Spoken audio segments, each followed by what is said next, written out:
Well, let's work on something today. What shall it be? What shall it be? What shall we work on today? Let's go right up here. And today's project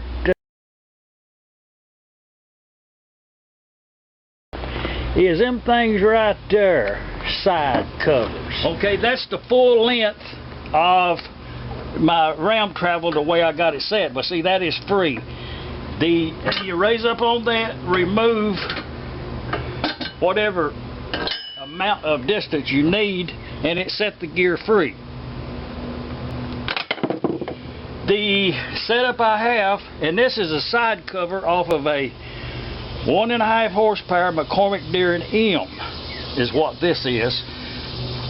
The setup is nothing but some riser blocks, and then I've got 3 spacers that fits in the gaps in this gear here. And this one was kind of tight. Oh, you can see how bad it was. It had to come out of there. That's the reason you don't start these engines up when you buy them at the auction sale. Is this right here is the very reason you do not start that engine up until you have disassembled it and put it back together again, because you can damage that engine in the first 10 minutes of running it. Then it's irreparable. It's well, you got to replace some parts in some cases. Then there's no reason for this gear to have to go back into this gear. Once this is cleaned up, been through the electrolysis tank, then I will mic it. If it's undersized, it'll get a new shaft in it. So, and it'll be inspected, or if it's good or bad or cracked or whatever, inspection. And also the housing will be inspected for size, and if it needs a bushing will be installed therein. Let's get on with another one. Let's find one, let's see. Well, I don't have one without, let's remove a keyway. First off, I probably should explain this gib key puller right here. I purchased this gib key puller from Hit&Miss. Just look them up there, Hit&Miss. They got parts. I mean, they got some parts. I mean, they have got some parts. And I did bought this here gib key puller from Hit&Miss. It has served me well. To describe it to you, and a couple of how to use the thing. This one right here, just 3/8 plate steel. It looks like it was cut out with maybe a plasma cutter or something. It's not slick by no means, but it does have, when you put the square on it right there, it does have a slight angle to it, ever such a slight. Probably the way the cutter cut it. It's got just a little angle, and if you use it this way, the angle will be towards this way, and it wants to push itself out. But if you turn it around and go this way, it'll get a grip on the back side of the head on this gib key. So there is you want the thick angle to be toward the key, so that it will get a grip in there. With that said, it does work about 50% of the time, because the reason it does not work all the time is the mechanic or the owner, whoever's responsible for putting these gib keys in, at some point during the life of the machine, some mechanics are under the impression that you have to drive that thing in there with great force. And it does have to be a certain tightness, but some of them are almost impossible to get out.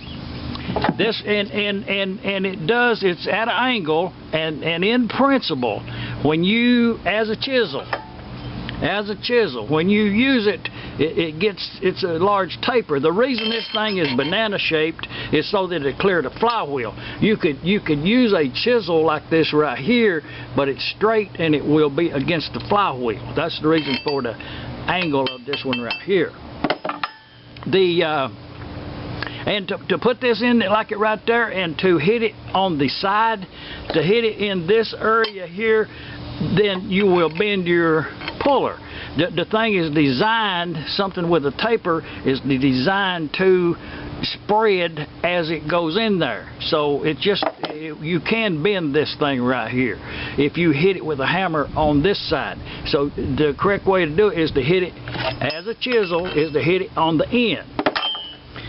And what I have found out on these, any of them, if you do use a clamp system, and this right here works really, really good, lightly. That's a light, very light clamp. It's not under very much tension. And then that just holds it into the head part right there, the gap. And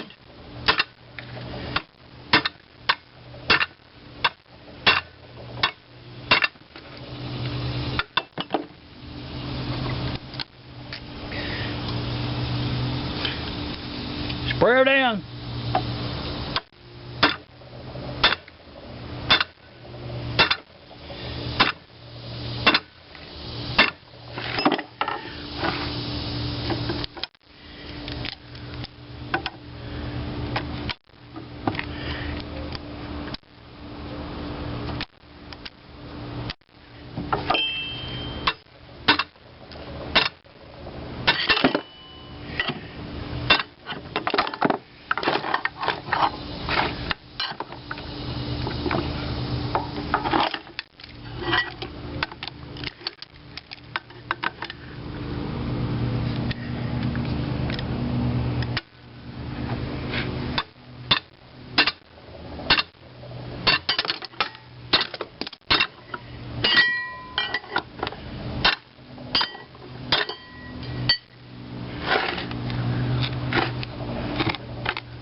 And we set the key free.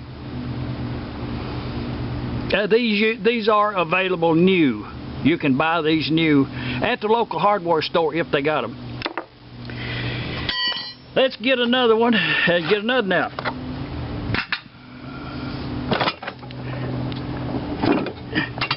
Now that one right there, that's kind of boogered up right there. Somebody's already been at that one. This is an old igniter type right here. Somebody's already been at it, so we may not have. See, the problem is going to be is we're not going to have the clearance because this is the other type. Let's see about it, going about it like that. Oh yeah.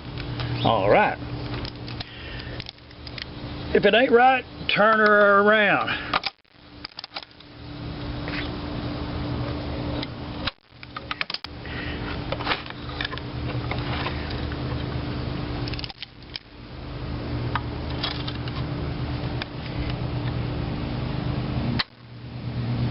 Okay, we'll see what we can do with her.